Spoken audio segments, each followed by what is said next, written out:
What's popular, YouTube? Another day, another news video. And actually, let's address the elephant in the room. I moved.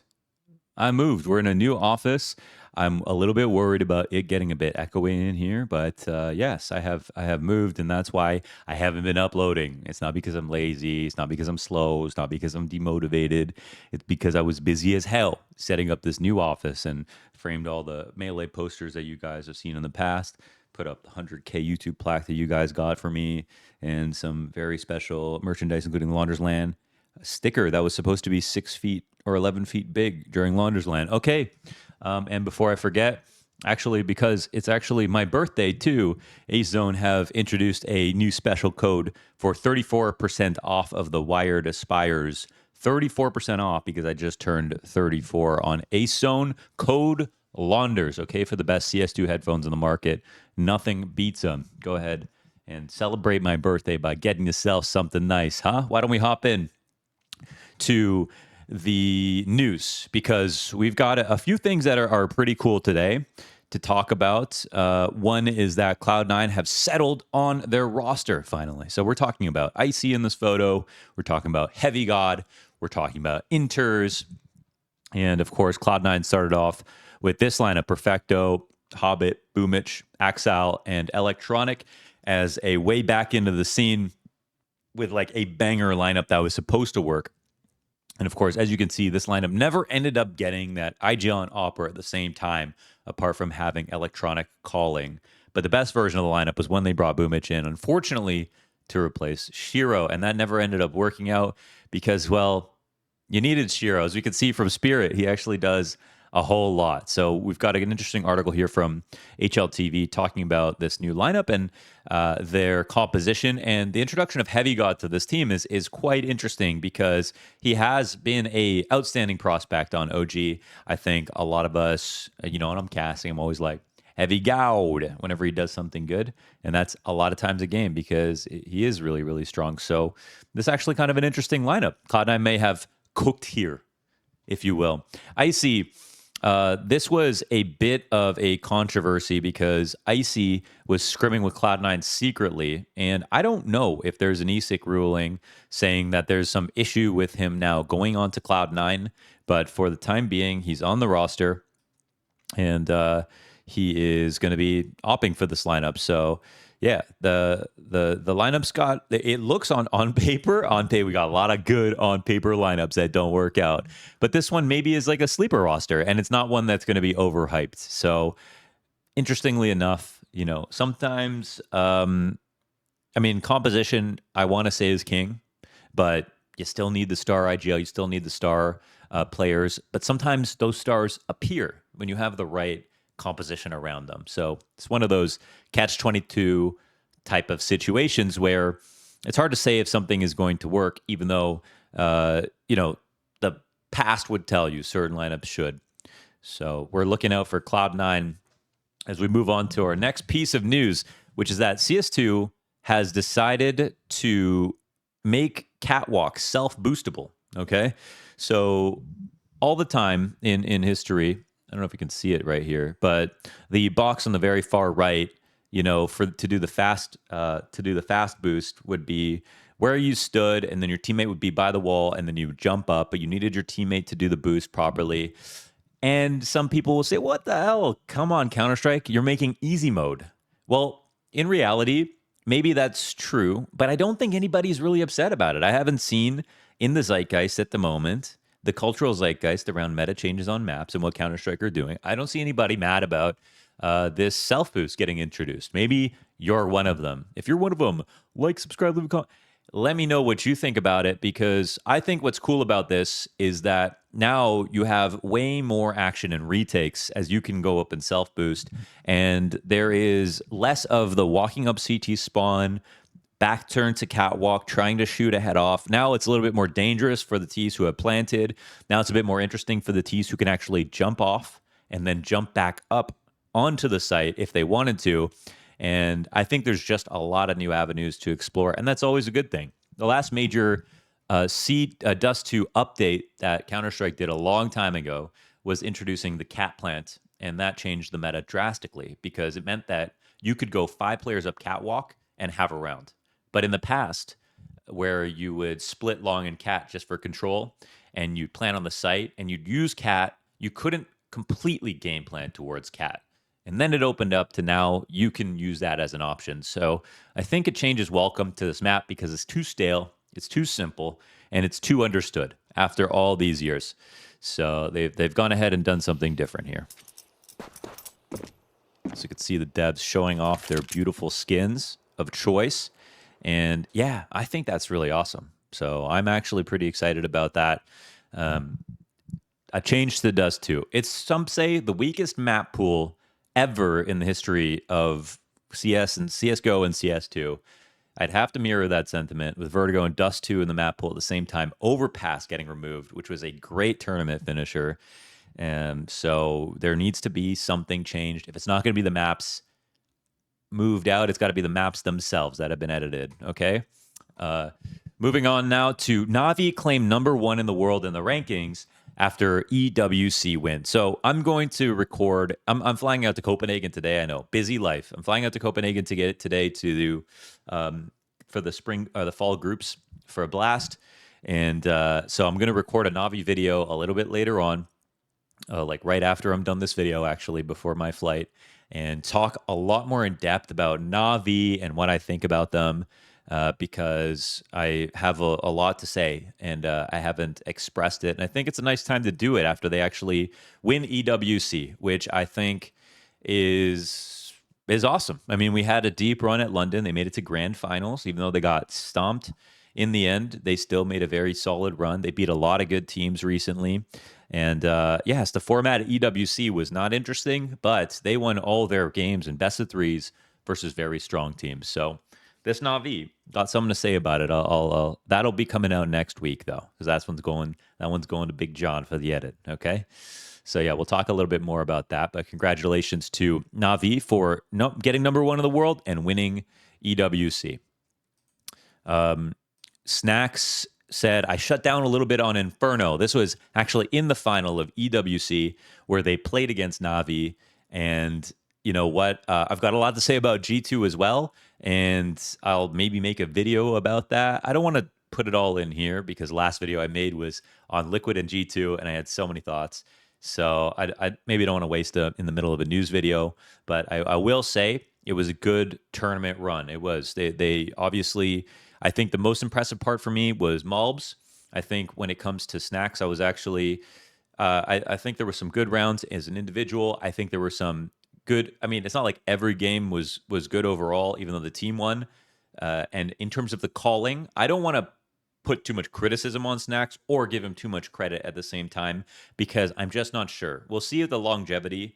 And we'll see with the balance between, you know, what comes out in interviews, whether it's Nico helping a lot with calling or whatever. But in my understanding, as of today, I was listening to Yanko talk on Talking Counter, and he said that, you know, IGLs have an easier time these days because players are so much smarter.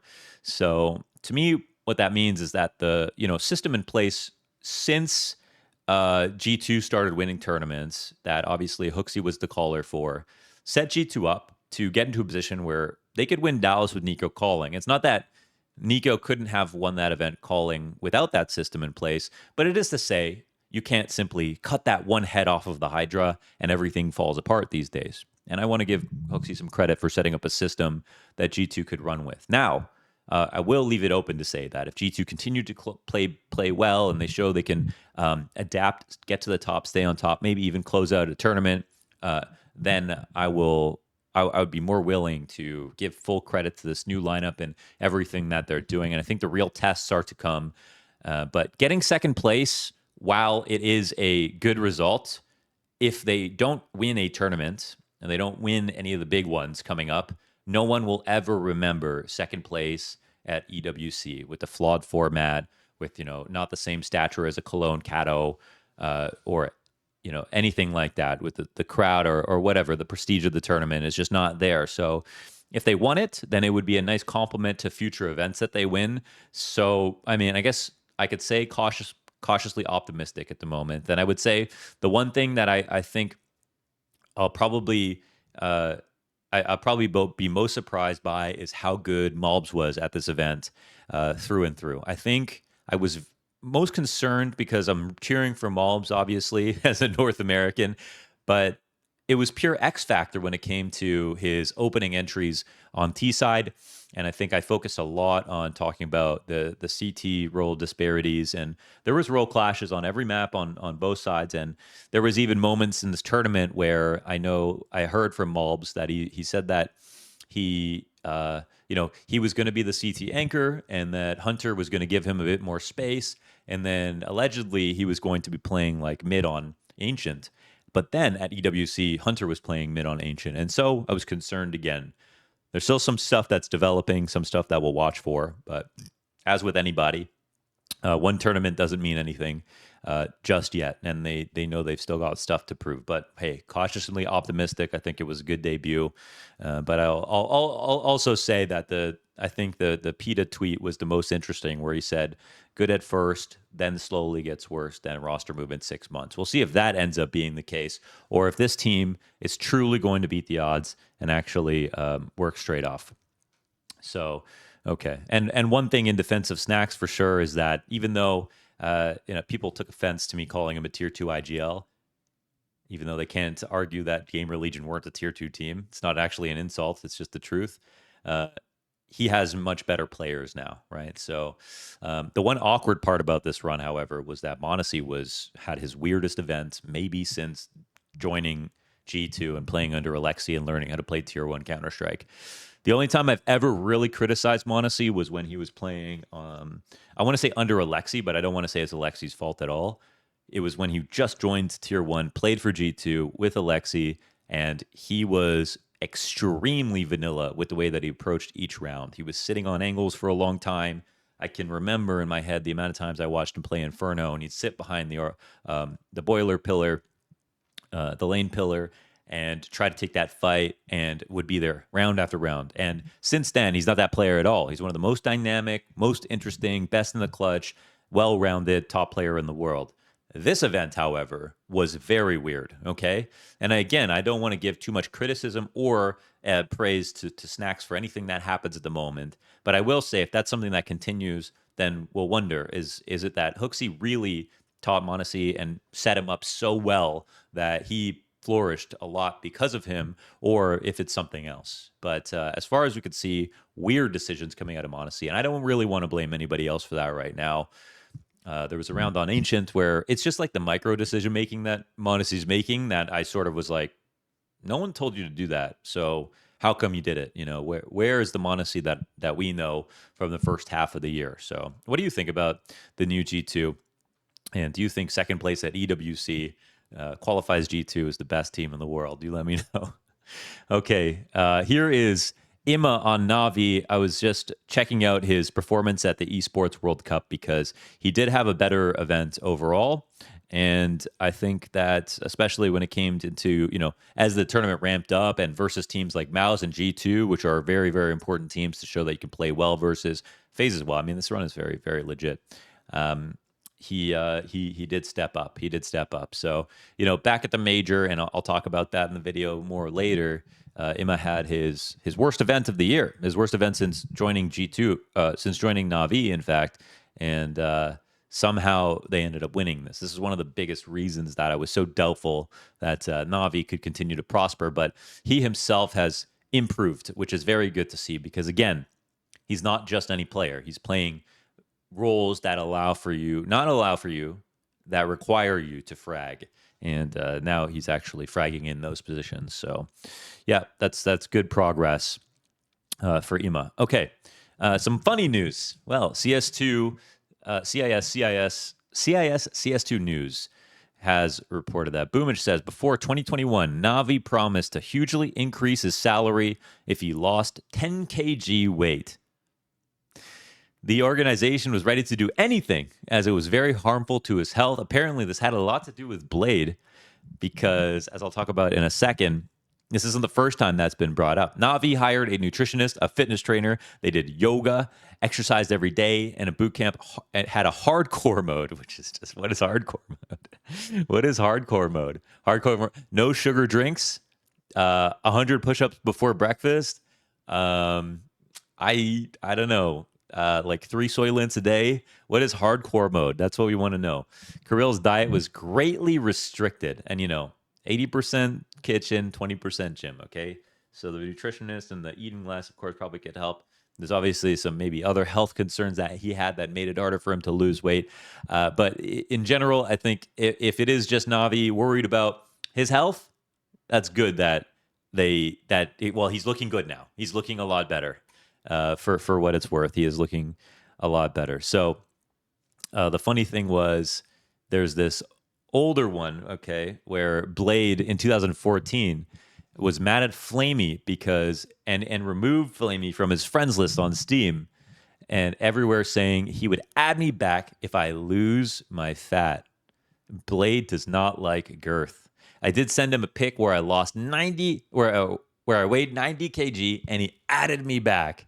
Blade, our superficial king, the coach in many ways, not just tactical coach, okay, performance coach, fitness coach, health coach, weight coach. Blade is the reason that Flamey has got into healthy condition. Boomich has lost a little bit of weight. Hopefully, he's added him back on Steam as well. And yeah, so all right, so that's also pretty funny. We've got a Twitter group going on, the Counter-Strike Elitists. If you want to join, the 3 rules are love each other, okay, spread hate, and the Counter-Strike for life, okay. And if your tweet is great, I will pin it up here at the top for the community. And we've got a lot of fun stuff where we can let off some steam, okay. We could be hateful in private, publicly, and just say what we want without being exposed to the greater community.